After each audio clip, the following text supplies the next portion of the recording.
Nestle एक ऐसा brand जो हमारी डेली लाइफ का हिस्सा बन चुका है। चाहे सुबह की कॉफ़ी हो, 2 मिनट में तैयार होने वाली मैगी या फिर मंच और किटकैट जैसी चॉकलेट्स, कहीं ना कहीं नेस्ले के प्रोडक्ट से हमारा सामना हो ही जाता है। और बेबी फूड्स में तो इसकी बादशाहत ही है। लेकिन क्या आप जानते हैं कि नेस्ले के पास करीब 2000 ब्रांड्स के 10,000 से भी ज़्यादा प्रोडक्ट्स हैं। मतलब कि हर एक को बताने बैठे तो शायद दिन खत्म हो जाए। पर क्या कभी आपने सोचा है कि इतनी बड़ी कंपनी पर लाखों मासूमों की मौत का इल्जाम कैसे लगा? वैसे तो ये ब्रांड दुनिया के हर कोने में मौजूद है, लेकिन इसकी कहानी इतने अप्स एंड डाउन से भरी है कि आपको विश्वास नहीं होगा। पानी के लिए लोगों को तड़पाना, नई माओं को ऐसी सिचुएशन में डालना कि उनका ब्रेस्ट मिल्क ही बंद हो जाए, और फिर मैगी वाले पूरे कांड की कहानी तो शायद आपको पता होगी। तो चलिए स्टार्ट करते हैं नेस्ले कंपनी की उस कहानी को जो शुरू तो बहुत नेक काम के लिए किया गया था, लेकिन फिर ये ऐसे रास्तों पर भटक गया कि लोग इससे नफरत करने लगे और दोबारा प्यार भी। कंफ्यूज मत होइए, चलिए प्रॉपर समझने के लिए हम पूरी कहानी को जानते हैं। तो दोस्तों, नेस्ले की स्टोरी स्टार्ट होती है आज से करीब 210 साल पहले, 10 अगस्त 1814 को, जब जर्मनी के फ्रैंकफर्ट में हेनरी नेस्ले का जन्म हुआ था। उनके फादर एक साधारण से ग्लास मेकर थे और फैमिली की फाइनेंशियल कंडीशन भी कुछ खास अच्छी नहीं थी। इसीलिए बहुत छोटी उम्र में ही हेनरी ने तय कर लिया था कि वो अपने पिता और भाइयों की तरह फैमिली बिजनेस का हिस्सा ना बनकर कुछ अलग करेंगे। जिसके बाद से वो जैस्टिन के अंडर काम करने लगे, जो कि फ्रैंकफर्ट में ही एक फार्मेसी चलाते थे। हेनरी ने वहां 4 सालों तक काम किया और इस दौरान उन्होंने कई तरह की मेडिकल नॉलेज प्राप्त की, जो कि आगे चलकर उनके काफी काम आई। फार्मेसी छोड़ने के बाद हेनरी अपने कुछ अननोन पर्सनल रीजंस की वजह से जर्मनी को छोड़कर स्विट्जरलैंड में माइग्रेट कर गए। और इस देश में आकर हेनरी खाना खाने के बाद पी जाने वाली एक स्पेशल ड्रिंक बनाकर बेचने लगे, लेकिन इस लिकर को मार्केट में कोई खास पहचान नहीं मिल पाई। इसके बाद उन्होंने विनेगर, रम और फर्टिलाइजर्स भी बनाए, लेकिन उन बिजनेस के साथ भी वही हुआ जो इनके लिकर बिजनेस के साथ हुआ था। उसी टाइम पीरियड में यूरोप के अंदर बच्चों की मृत्यु दर बहुत ज्यादा बढ़ गई थी, स्पेशली उन बच्चों में जिन्हें उनकी माँ ब्रेस्ट फीड नहीं करा पाती थी, और ऐसे बच्चे कुपोषण का शिकार हो जाते थे। अब जब हेनरी ने इससे रिलेटेड डाटा कलेक्ट करने की शुरुआत की तो वो शॉक्ड रह गए, क्योंकि ऐसे केसेस में डेथ रेट्स काफी हाई थे। और उन्हें ये देखकर इसलिए भी ज्यादा बुरा लग रहा था क्योंकि काफी कोशिशों के बाद भी उनकी अपनी कोई संतान नहीं हुई थी। ऐसे में वो दूसरे बच्चों की सेफ्टी को लेकर और भी ज्यादा सेंसिटिव हो गए, और फिर काफी सोचने के बाद उन्होंने डिसाइड किया कि वो ब्रेस्ट फीडिंग का एक ऐसा अल्टरनेटिव बनाएंगे जिससे लाखों बच्चों की जान बचाई जा सके। इसी सोच के साथ हेनरी ने ब्रेस्ट मिल्क पर स्टडी करना शुरू कर दिया और अलग अलग इंग्रेडिएंट्स के साथ एक्सपेरिमेंट्स करने लगे। लेकिन अनफॉर्चुनेटली काफी समय तक ये एक्सपेरिमेंट्स असफल रहे थे। असल में हेनरी के पास रिसोर्सेज और पैसों की काफी कमी थी, लेकिन फिर भी उन्होंने हार नहीं मानी और इधर उधर से किसी तरह पैसे इकट्ठे करने के साथ लगातार रिसर्च करते रहे। और फिर आखिरकार 1867 में उन्होंने एक ऐसा फॉर्मूला तैयार कर लिया जो कि ब्रेस्ट मिल्क का एक अच्छा सब्स्टिट्यूट बन सकता था। हेनरी ने इस फॉर्मूले को गाय का दूध, आटा और चीनी जैसी चीजों के साथ मिलाकर बनाया था। उन्होंने अपने दोस्त जिन बोल्सर, जो कि ह्यूमन न्यूट्रिशन के साइंटिस्ट थे, उनके साथ मिलकर व्हीट फ्लोर से एसिड जैसी चीजों को हटा दिया ताकि बच्चे इसे अच्छे से डाइजेस्ट कर सकें। इस फॉर्मूले को फेरिन लैक्टिन का नाम दिया गया और इसे बेचने के लिए नेस्ले नाम की एक कंपनी स्टार्ट की गई। अब दोस्तों, सबसे बड़ा चैलेंज ये था कि इसे बेचा कैसे जाए, क्योंकि एक तो एक कंपनी नई थी, ऊपर से जर्मनी के फेमस साइंटिस्ट जस्टिन वन ने भी कुछ समय पहले ऐसा ही एक बेबी फॉर्मूला बनाया था जिसमें एसेंशियल न्यूट्रिएंट्स की कमी थी, और इस वजह से लोग इसे डेडली सूप फॉर बेबीज कहने लगे थे। बेबी फॉर्मूला को लेकर मार्केट में डर का माहौल था, जो कि नेस्ले की परेशानियां बढ़ती जा रही थी। लेकिन फिर अचानक एक दिन कुछ ऐसा हुआ कि कंपनी की किस्मत ही बदल गई। असल में कुपोषण का शिकार हुआ एक प्री मैच्योर बेबी बहुत ही नाजुक हालत में था, और क्योंकि उस टाइम पर मार्केट में और कोई ऑप्शन नहीं था, इसीलिए उस बेबी को फेरन लैक्टेट दिया जाने लगा। सरप्राइजिंगली धीरे धीरे करके उस बच्चे के हालात में सुधार आने लगा और कुछ ही दिनों के अंदर वो पूरी तरह से स्वस्थ हो गया, जिसे देखकर डॉक्टर्स भी काफी हैरान थे, क्योंकि पहले उन सभी ने ही हाथ खड़ा कर दिया था। बस इस घटना के बाद से ही फेरन लैक्टेट के सुनहरे दिन शुरू हो गए थे, क्योंकि खुद डॉक्टर्स ने इस प्रोडक्ट को रिकमेंड करना शुरू कर दिया था। अब स्टार्टिंग डेज में ये सिर्फ स्विट्जरलैंड में ही बिकता था, लेकिन धीरे धीरे यूरोप के बाकी देशों में भी इसकी डिमांड बढ़ने लगी, और फिर इस डिमांड को फुलफिल करने के लिए हेनरी ने एक बहुत बड़ी फैक्ट्री खोलनी पड़ी। अब कुछ टाइम बाद हेनरी ने देखा कि लोगों के लिए ताजे दूध को लंबे समय तक सेफ रखना एक बहुत बड़ा सिरदर्द बन गया था, क्योंकि उस समय पर रेफ्रिजरेटर का आविष्कार नहीं हुआ था। ऐसे में दूध बहुत जल्दी फट जाता था, और फिर इस प्रॉब्लम को ध्यान में रखते हुए नेस्ले ने कंडेंस मिल्क बनाया, जिसमें दूध को एक फिक्स टेम्परेचर पर हीट करके गाढ़ा किया जाता था, ताकि उसके अंदर मौजूदा पानी जल जाए। इसके बाद उसमें शुगर मिलाकर इसे प्रिजर्व किया जाता था, जिससे कि ये लंबे समय तक खराब ना हो। हेनरी का ये इनोवेशन ना सिर्फ लोगों के लिए इस प्रॉब्लम का सॉल्यूशन बना, बल्कि इसने नेस्ले की पॉपुलैरिटी को और भी ज्यादा बढ़ा दिया। और इस तरह से कुछ ही सालों में हेनरी एक फेल्ड बिजनेसमैन से स्विट्जरलैंड के one of the richest person बन गए। लेकिन इस टाइम तक हेनरी बहुत बूढ़े हो चुके थे, और क्योंकि उनका अपना कोई वारिस नहीं था, इसीलिए ये कंपनी अपने कुछ एसोसिएट्स को बेच दी, जो कि स्विट्जरलैंड के ही लोकल्स थे। अब हेनरी नेस्ले ने अपनी कंपनी की शुरुआत बच्चों के लिए न्यूट्रिशन और लाइफ सेविंग प्रोडक्ट्स बनाने के इरादे से की थी, लेकिन जब कंपनी नए मालिकों के हाथ में गई तो फिर इसका स्ट्रेटेजिक फोकस बदल गया। नए ओनर्स का लक्ष्य था कंपनी का ज्यादा से ज्यादा एक्सपेंशन और डाइवर्सिफिकेशन, जिस वजह से नेस्ले का मेन पर्पस सिर्फ बच्चों की न्यूट्रिशन तक सीमित ना रहकर एक प्रॉफिट ड्रिवन कंपनी में बदल गया। अब व्यापार बढ़ाने के इसी इरादे से साल 1905 में नेस्ले को एंग्लो स्विस नाम के एक राइवल कंपनी के साथ में मर्ज कर दिया गया, जिससे कंपनी की रीच काफी बड़ी बड़ी कंट्रियों तक पहुंच गई। इसी दौरान 1912 में नेस्ले इंडियन मार्केट में भी एंटर कर गया, जहां इसने बेबी फूड से लेकर काफी और पैकेज्ड फूड्स भी लॉन्च किए। अब कंपनी एक तरफ काफी तेजी से पूरे ग्लोबल मार्केट में अपने पैर जमाने की कोशिश कर रहा था, लेकिन वही दूसरी तरफ वर्ल्ड वॉर 1 भी शुरू हो चुका था। इस युद्ध की वजह से यूरोप में फ्रेश मिल्क की भारी कमी होने लगी और लोग तेजी से कंडेंस मिल्क पर डिपेंड होने लगे। ऐसे में कई देशों की सरकारों ने अपने सैनिकों के लिए नेस्ले से बड़े पैमानों पर कंडेंस मिल्क की डिमांड करनी शुरू कर दी। हालांकि नेस्ले के सामने भी सेम वही समस्या थी जो कि आम जनता को झेलनी पड़ रही थी, मतलब कि फ्रेश मिल्क मिल ही नहीं रहा था। और फिर इस प्रॉब्लम को सोल्व करने के लिए नेस्ले ने अमेरिका में कई सारी फैक्ट्रीज खरीदी, ताकि वहां अवेलेबल फ्रेश मिल्क से कंडेंस मिल्क का प्रोडक्शन किया जा सके। इस तरह से कंपनी का प्रोडक्शन कुछ ही समय में 2 गुना हो गया और युद्ध के दौरान नेस्ले ने बहुत पैसा कमाया। लेकिन जब युद्ध खत्म हुआ तो फिर मार्केट में फ्रेश मिल्क फिर से मिलने लगा, जिसकी वजह से नेस्ले की मुसीबतें बढ़ गई, क्योंकि ओवर प्रोडक्शन के चलते कंपनी कर्ज में डूबने लगी थी। इस फाइनेंशियल क्राइसिस से बाहर आने के लिए नेस्ले ने अपनी प्रोडक्ट लाइनअप को डाइवर्सिफाई करना शुरू कर दिया। फॉर एग्जांपल 1920s में कंपनी ने काफी तरह की चॉकलेट्स और पाउडर्स को इन्वेंट करना शुरू किया।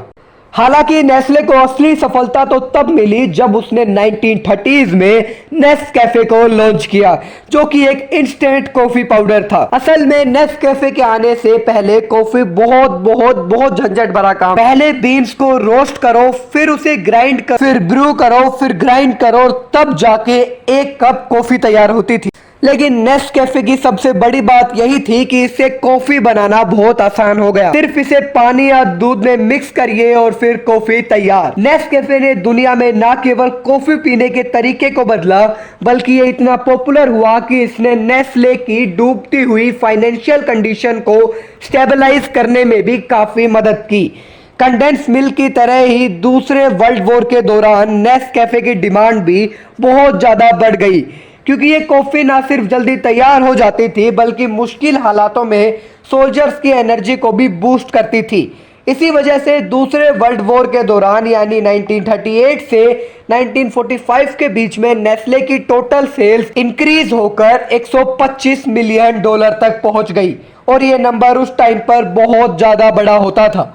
अब एक तरफ ग्लोबल लेवल पर तो नेस्ले खूब कमाल दिखा रहा था, लेकिन दूसरी तरफ इंडियन मार्केट में उसके लिए सरवाइव करना मुश्किल हो गया था। एक्चुअली नेस्ले ने सबसे पहले इंडिया में मिल्क प्रोडक्ट्स और बेबी फूड आइटम्स को लॉन्च किया था, लेकिन उस समय ज्यादातर लोग ताजे दूध और होममेड फूड्स पर डिपेंड करते थे। पैक्ड और प्रोसेस्ड फूड का चलन नहीं था। ऐसे में नेस्ले के लिए इंडिया में अपना प्रोडक्ट बेचना बहुत बड़ा चैलेंज बन गया था। इसीलिए नेस्ले ने सबसे पहले हाइजीन और न्यूट्रिशन अवेयरनेस पर जोर दिया। के लिए उन्होंने कई कैंपेन्स चलाए जहां वो कंज्यूमर्स को समझाते थे कि पैक्ड फूड ना सिर्फ कन्वीनियंट है बल्कि ये हेल्थ के लिए भी सेफ और बेनिफिशियल है। इस तरह से कंपनी की वजह से पैक्ड फूड्स पर लोगों का ट्रस्ट बढ़ने लगा और इंडियंस भी अब नेस्ले के प्रोडक्ट्स को अपनाने लगे। बेबी फूड जैसे लैक्टोज और सेरेलिक, क्योंकि हमारे देश में भी बच्चों में कुपोषण की समस्या बहुत आम थी। अब 1970s में एक तरफ तो नेस्ले फ्रोजन फूड्स, फार्मा और कॉस्मेटिक जैसी फील्ड में डाइवर्सिफाई कर रहा था, पर इसी दौरान कंपनी ने लालच में आकर ऐसा काम कर दिया जिससे कि लाखों बच्चों की जान खतरे में पड़ गई। एक्चुअली हुआ ये कि जैसे ही मेडिकल साइंस एडवांस हुआ तब कई सारे स्टडीज में ये साबित हो गया कि बच्चे के लिए माँ के ब्रेस्ट मिल्क से ज़्यादा हेल्दी कुछ भी नहीं होता।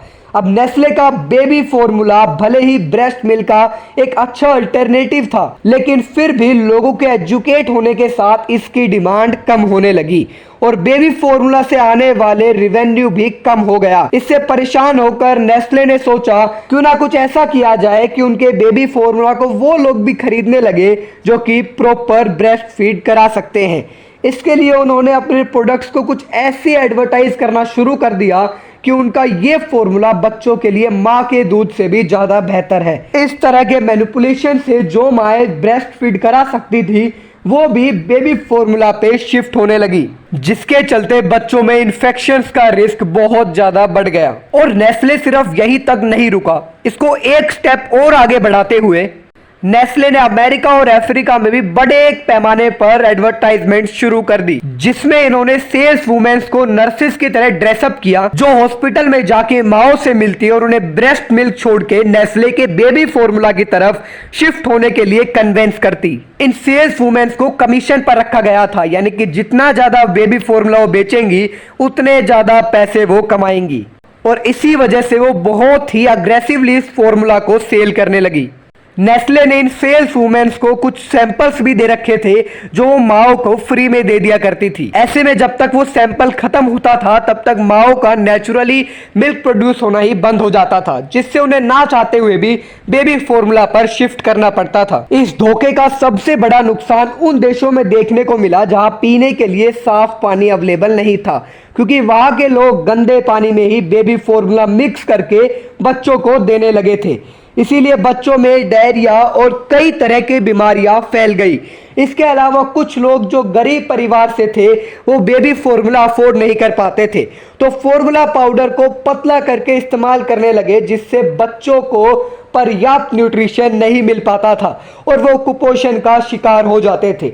यानी कि जिस समस्या को खत्म करने के लिए हेनरी नेस्ले ने इस कंपनी की शुरुआत की थी, आज वही कंपनी समस्या के होने का सबसे बड़ा रीजन बन गई।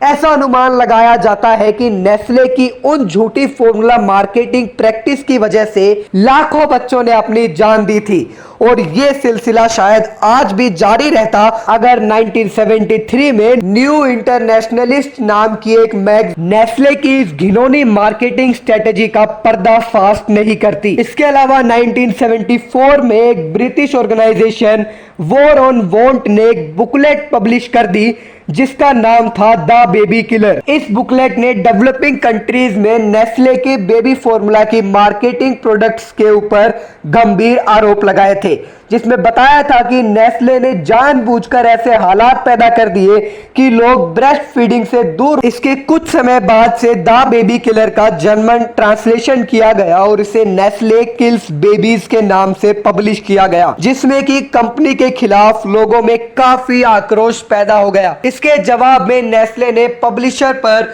स्विट्जरलैंड में मानहानि का मुकदमा दायर कर दिया और 2 सालों तक केस लड़ने के बाद अदालत ने नेस्ले के पक्ष में फैसला सुनाते हुए उसे कानूनी तौर पर क्रिमिनल रिस्पॉन्सिबिलिटी से बरी कर दिया। लेकिन अजीब बात तो यह है कि अदालत ने उन पब्लिशर्स पर 300 स्विस फ्रैंक्स यानी कि ऑलमोस्ट $400 का जुर्माना लगा दिया, जिन्होंने नेस्ले के खिलाफ लिखा था। हालांकि नेस्ले ने कानूनी जीत तो हासिल कर ली थी, लेकिन मुकदमे और विवाद के चलते उनकी ग्लोबल रेपुटेशन को गहरा धक्का लगा था। नेस्ले की अनएथिकल मार्केटिंग ट्रिक्स के खिलाफ काफी प्रोटेस्ट हुए और कई देशों में इसके प्रोडक्ट्स को बायकॉट कर दिया जाने लगा। इस कंट्रोवर्सी के बाद से नेस्ले को अपनी इमेज सुधारने के लिए कई सारे इंपॉर्टेंट स्टेप्स लेने पड़े।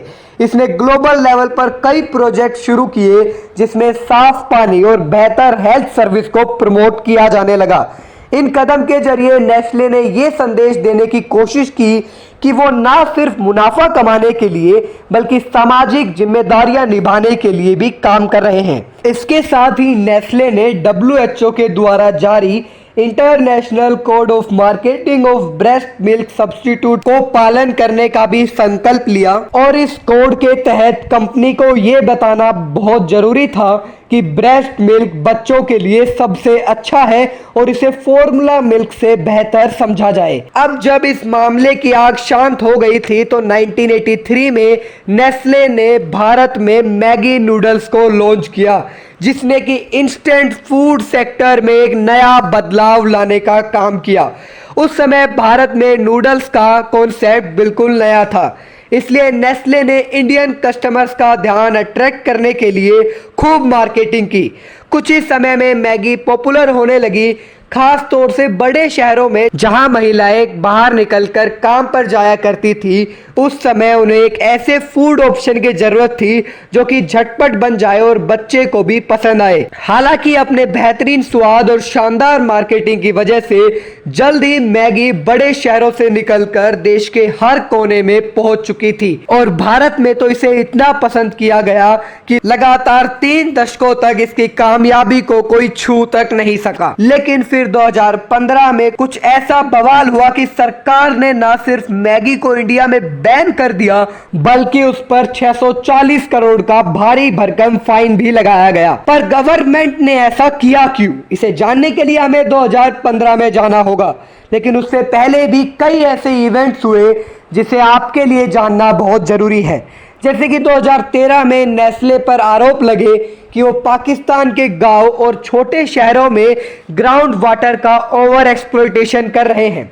एक्चुअली कंपनीज पानी को निकालकर अपनी फैक्ट्रीज में प्यूरिफाई करती थी और बोटल्ड वाटर के रूप में बेचती थी, जिसके चलते ग्राउंड वाटर लेवल काफी तेजी से नीचे गिरने लगा और लोग महंगा बोटल्ड वाटर खरीदने पर मजबूर हो गए। लेकिन ये समस्या सिर्फ पाकिस्तान तक ही नहीं बल्कि कैलिफोर्निया और काफी कंट्रीज में भी नेस्ले ने पानी की भारी भरकम कमी के बावजूद इसे लार्ज स्केल पर निकाला और बेचना शुरू कर दिया। इस चीज को लेकर दुनिया भर में नेस्ले को काफी क्रिटिसाइज मिला, लेकिन कभी भी कंपनी के ऊपर बहुत बड़े लेवल की कार्रवाई नहीं हुई। फिर दूसरी तरफ इंडिया में नेस्ले अपनी मैगी को तेजी से बेच रहा था और हर थोड़े थोड़े समय में इसके नए नए फ्लेवर्स लॉन्च कर देता था।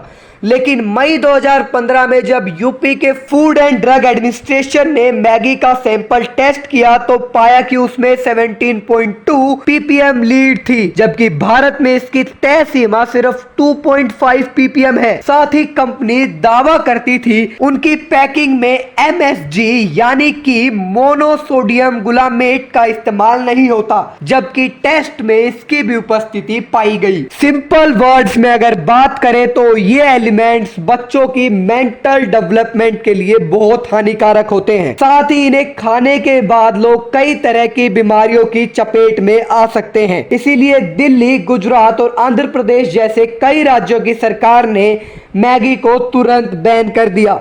और दोस्तों, बाद में ये मामला इतना ज्यादा कंट्रोवर्शियल हो गया कि सेंट्रल गवर्नमेंट को पूरे देश में ही मैगी को बैन करना पड़ा। साथ ही कंपनी पर लीगल एक्शन लेते हुए 640 करोड़ का फाइन भी लगाया गया।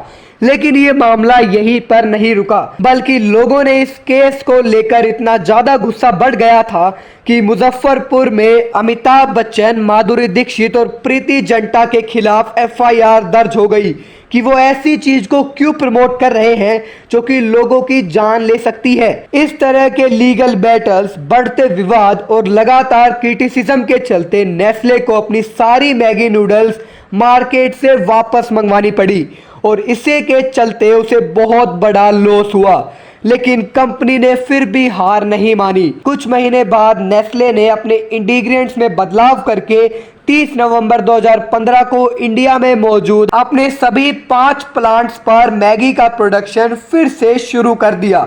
और इस बार मैगी की क्वालिटी और सेफ्टी को लेकर बहुत हाई लेवल के चेक्स किए गए और ये इंश्योर किया गया मैगी में किसी भी हानिकारक सब्सटेंस की मिलावट ना हो। मार्केटिंग में री एंट्री लेने के बाद कंपनी ने एडवर्टाइजमेंट के जरिए लोगों को बताना शुरू कर दिया कि अब मैगी पहले से भी बेहतर हो चुकी है।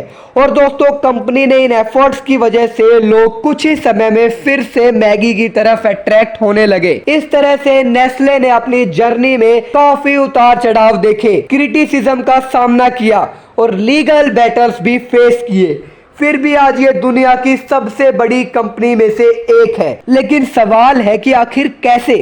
असल में दोस्तों, नेस्ले भले ही एक बहुत रिच कंपनी है, लेकिन इसका मतलब ये नहीं है कि वो सिर्फ पैसे और एडवर्टाइजमेंट वजह से ही इसके प्रोडक्ट्स पॉपुलर हैं, बल्कि कंपनी ने काफी ऐसे प्रोडक्ट्स लॉन्च किए हैं जो कि वाकई क्वालिटी में बेहतरीन हैं और लोग उन पर भरोसा करते हैं। और दोस्तों, इन्हीं सभी फैक्टर्स की वजह से ही नेस्ले के प्रोडक्ट्स आज दुनिया में लगभग हर कंट्री में ही आपको मिल जाएंगे।